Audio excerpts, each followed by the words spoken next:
Pedimos a los ángeles de Dios y al Espíritu Santo. Ángeles de Dios, vengan y tomen mi frente para imprimir en mí el Espíritu Santo, y así infundirme la luz para poder comprender las verdades y el bien que estos escritos contienen. Luz de la sabiduría eterna, revélame el misterio de Dios Padre y Dios Hijo, unidos en un solo amor. Capítulo 12. Concluidas las negociaciones, Lisias volvió a donde estaba el rey, mientras los judíos se dedicaban a los trabajos del campo. Pero algunos de los gobernadores locales, Timoteo y Apolonio, hijo de Geneo, además de Jerónimo y Demofón, y también Nicanor, jefe de los chipriotas, no los dejaban vivir tranquilos ni disfrutar de la paz. Algunos habitantes de Jope, por su parte, perpetraron un enorme crimen. En efecto, invitaron a los judíos que vivían con ellos a subir con sus mujeres e hijos a unas embarcaciones que habían equipado, disimulando las malas intenciones que tenían contra ellos. Como se trataba de una decisión unánime de toda la ciudad, los judíos aceptaron la invitación, porque deseaban vivir en paz y no tenían ninguna sospecha. Pero una vez que estuvieron en alta mar, los tiraron al agua. Así murieron alrededor de 200. Cuando Judas se enteró de la crueldad cometida contra sus compatriotas, hizo saber a sus hombres lo que había pasado, y después de invocar a Dios, el justo juez, se dirigió contra los asesinos de sus hermanos, incendió el puerto durante la noche, prendió fuego a las embarcaciones e hizo perecer a los que se habían refugiado allí. Como las puertas de la ciudad estaban cerradas, se retiró con la intención de volver y exterminar por completo la población de Jope. Informado, entretanto, de que los de Yamnia maquinaban hacer algo parecido con los judíos que vivían allí, atacó también durante la noche los yamnitas e incendió el puerto y la flota, de manera que el resplandor de las llamas se vio incluso en Jerusalén, a una distancia de casi 50 kilómetros. Cuando estaba a 2 kilómetros de allí, en una expedición contra Timoteo, lo atacaron unos árabes. Eran no menos de 5.000 de a pie y 500 jinetes. Se entabló una lucha encarnizada, y las tropas de Judas obtuvieron la victoria, gracias al auxilio de Dios. Los nómadas, derrotados, pidieron la paz a Judas, comprometiéndose a darles ganado y a ayudarlos en lo sucesivo. Judas, comprendiendo que podrían prestarle muchos servicios, accedió a hacer la paz con ellos, y después de estrecharse la mano, los árabes regresaron a sus campamentos.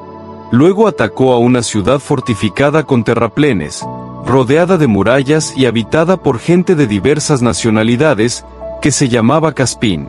Los sitiados, confiando en la solidez de las murallas y en la reserva de víveres, trataban despectivamente a los hombres de Judas, insultándolos y profiriendo blasfemias y maldiciones. Judas y sus compañeros, después de invocar al Supremo Señor del Universo que, sin arietes ni máquinas de guerra, derribó a Jericó en tiempos de Josué, asaltaron ferozmente la muralla. Y apoderándose de la ciudad, por la voluntad de Dios, realizaron una matanza indescriptible, hasta tal punto que el lago vecino, de 15 metros de ancho, parecía colmado con la sangre que lo había inundado. Luego se alejaron de allí 150 kilómetros y llegaron a Járaca, donde vivían los judíos llamados tubienos. Pero no encontraron a Timoteo por aquellas regiones, porque en vista de que no conseguía nada, se había retirado de allí, no sin antes dejar en cierto lugar una guarnición bastante fuerte. Dositeo y Sosípatro, capitanes de Macabeo, avanzaron contra la fortaleza y mataron a los hombres que Timoteo había dejado en ella. Eran más de 10.000. Luego el Macabeo distribuyó su ejército en batallones, puso al frente a aquellos 2 capitanes y se dirigió contra Timoteo, que había reunido 120.000 soldados y 2.500 jinetes. Al enterarse de que se acercaba Judas, Timoteo mandó que las mujeres y los niños, junto con el resto del equipaje, se adelantaran hasta la fortaleza llamada Carnión, que era inexpugnable y de difícil acceso, por lo accidentado del terreno. Apenas apareció el primer batallón de Judas, el pánico y el terror se apoderaron de los enemigos, porque se manifestó ante ellos aquel que todo lo ve.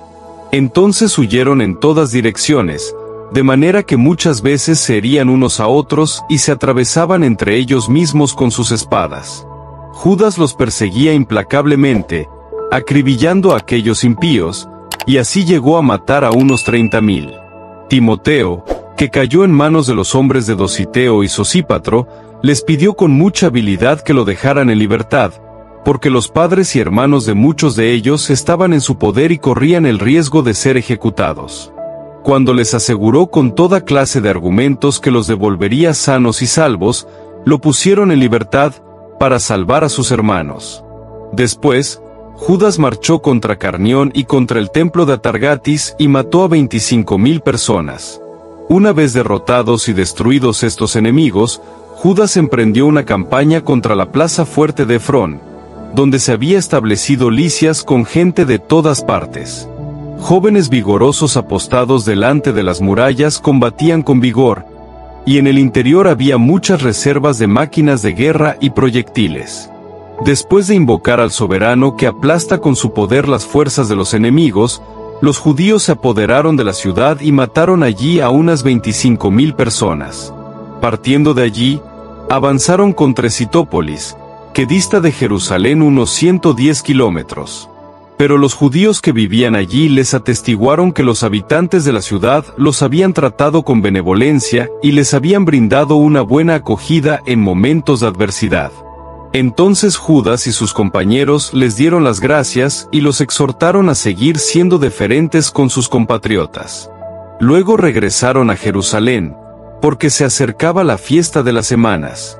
Pasada la fiesta llamada de Pentecostés, se dirigieron contra Gorgias, gobernador de Idumea.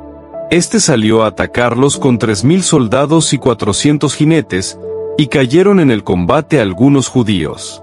Un tal Dositeo, valeroso jinete de las tropas de Basenor, se apoderó de Gorgias, y tirándole de la capa, lo arrastraba con fuerza a fin de capturar vivo a aquel infame. Pero un jinete tracio se abalanzó sobre Dositeo y lo hirió por la espalda, y así Gorgias pudo huir hacia Marisa. Como los hombres de Esdrín estaban extenuados por haber combatido durante mucho tiempo, Judas rogó al Señor que se manifestara como su aliado y su guía en el combate. Y entonando la lengua de sus padres un himno de guerra, cayó sorpresivamente sobre los hombres de Gorgias y los derrotó. Luego Judas reunió al ejército y se dirigió hacia la ciudad de Odolam. Como estaba ya próximo el 7º día de la semana, se purificaron con los ritos de costumbre y celebraron el sábado en aquel lugar. Los hombres de Judas fueron al día siguiente, dado que el tiempo urgía, a recoger los cadáveres de los caídos para sepultarlos con sus parientes, en los sepulcros familiares. Entonces encontraron debajo de las túnicas de cada uno de los muertos objetos consagrados a los ídolos de Yamnia, que la ley prohíbe tener a los judíos. Así se puso en evidencia para todos que esa era la causa por la que habían caído. Todos bendijeron el proceder del Señor, el justo juez, que pone de manifiesto las cosas ocultas, e hicieron rogativas pidiendo que el pecado cometido quedara completamente borrado. El noble Judas exhortó a la multitud a que se abstuvieran del pecado, ya que ellos habían visto con sus propios ojos lo que había sucedido a los caídos en el combate a causa de su pecado. Y después de haber recolectado entre sus hombres unas 2,000 dracmas, las envió a Jerusalén para que se ofreciera un sacrificio por el pecado. Él realizó este hermoso y noble gesto con el pensamiento puesto a la resurrección, porque si no hubiera esperado que los caídos en la batalla iban a resucitar, habría sido inútil y superfluo orar por los difuntos. Además, él tenía presente la magnífica recompensa que está reservada a los que mueren piadosamente, y este es un pensamiento santo y piadoso. Por eso, mandó ofrecer el sacrificio de expiación por los muertos, para que fueran librados de sus pecados. Cantar de los Cantares, capítulo 5. Yo entré en mi jardín, hermana mía, novia mía. Recogí mi mirra y mi bálsamo, comí mi miel y mi panal, bebí mi vino y mi leche. Coman, amigos míos, beban y embriáguense de amor. Yo duermo, pero mi corazón vela. Oigo a mi amado que golpea. Ábreme, hermana mía, mi amada, paloma mía, mi preciosa, porque mi cabeza está empapada por el rocío y mi cabellera por la humedad de la noche. Ya me quité la túnica, ¿cómo voy a ensuciármelos? Mi amado pasó la mano por la abertura de la puerta y se estremecieron mis entrañas. Me levanté para abrirle a mi amado y mis manos destilaron mirra. Fluyó mirra de mis dedos por el pasador de la cerradura. Yo misma le abrí a mi amado, pero él ya había desaparecido. El alma se me fue detrás de él. Lo busqué y no lo encontré. Lo llamé y no me respondió. Me encontraron los centinelas que hacen la ronda en la ciudad. Los guardias de las murallas me golpearon y me hirieron. Me arrancaron del manto. Júrenme, hijas de Jerusalén, que si encuentran a mi amado, le dirán, ¿qué le dirán? Que estoy enferma de amor. ¿Qué tiene tu amado más que los otros? Tú, la más hermosa de las mujeres. ¿Qué tiene tu amado más que los otros para que nos conjures de esa manera? Mi amado es apuesto y sonrosado. Se distingue entre 10,000. Su cabeza es un lingote de oro puro. Sus cabellos son ramas de palmera, negros como un cuervo. Sus ojos son 2 palomas junto a una corriente de agua que se bañan en leche y se posan sobre un estanque. Sus mejillas son canteros perfumados, almácigos de hierbas aromáticas. Sus labios son lirios que destilan mirra pura. Sus manos, brazaletes de oro, adornados con piedras de Tarsis. Su vientre, un bloque de marfil, todo incrustado de zafiros. Sus piernas, columnas de alabastro, asentadas sobre bases de oro puro. Su aspecto es como el Líbano, esbelto como los cedros. Su paladar rebosa dulzura, y todo en él es una delicia. Así es mi amado, así es mi amigo, hijas de Jerusalén. Padre, te da gloria a tu Hijo en el Espíritu Santo, como era en el principio, es ahora y siempre, por los siglos de los siglos. Amén. Apocalipsis 20. El reino de 1000 años. Luego vi a un ángel que bajaba del cielo y tenía en su mano la llave del abismo y una gran cadena. Dominó al dragón, la serpiente antigua, que él es el diablo y Satanás, y lo encadenó por 1000 años, lo arrojó al abismo, lo encerró y puso encima los sellos, para que no seduzca más a las naciones hasta que se cumplan los 1000 años. Después tiene que ser soltado por poco tiempo.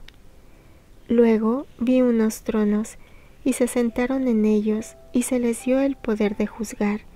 Vi también las almas de los que fueron decapitados por el testimonio de Jesús y la palabra de Dios, y a todos los que no adoraron a la bestia ni a su imagen, y no aceptaron la marca en su frente o en su mano. Revivieron y reinaron con Cristo 1000 años. Los demás muertos no revivieron hasta que se acabaron los 1000 años. Es la primera resurrección. Dichoso y santo el que participa en la primera resurrección. La segunda muerte no tiene poder sobre estos, sino que serán sacerdotes de Dios y de Cristo, y reinarán con él 1000 años. El segundo combate escatológico. Cuando se terminen los 1000 años, será Satanás soltado de su prisión y saldrá a seducir a las naciones de los 4 extremos de la tierra, a Gog y a Magog, y a reunirlos para la guerra, numerosos como la arena del mar.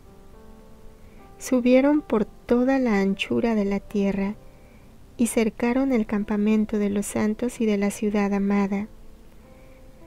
Pero bajó fuego del cielo y los devoró, y el diablo, su seductor, fue arrojado al lago del fuego y azufre, donde están también la bestia y el falso profeta, y serán atormentados día y noche por los siglos de los siglos. El juicio de las naciones. Luego vi un gran trono blanco, y al que estaba sentado sobre él. El cielo y la tierra huyeron de su presencia, sin dejar rastro. Y vi a los muertos, grandes y pequeños, de pie delante del trono. Fueron abiertos unos libros, y luego se abrió otro libro, que es el de la vida. Y los muertos fueron juzgados según los criterios de los libros, conforme a sus obras. Y el mar devolvió los muertos que guardaba. La muerte y el Hades devolvieron los muertos que guardaban. Y cada uno fue juzgado según sus obras. La muerte y el Hades fueron arrojados al fuego de fuego.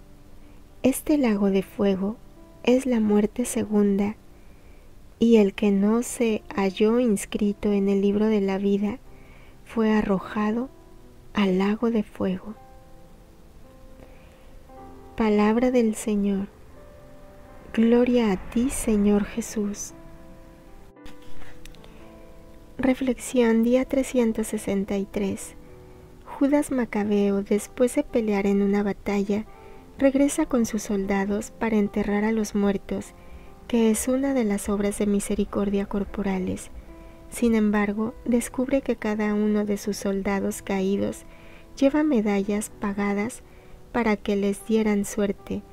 Por supuesto, sucedió lo contrario, porque los que usaron esos amuletos idólatras fueron precisamente los que murieron. Judas después hace una colecta entre los supervivientes para hacer una ofrenda de expiación en el templo de los muertos. La Escritura señala la nobleza y la caridad de orar por los difuntos. Se ofreciera un sacrificio por el pecado, obrando recta y noblemente al pensar en la resurrección, porque si no hubiese estado convencido de que los caídos resucitarían, habría sido superfluo e inútil rezar por los muertos.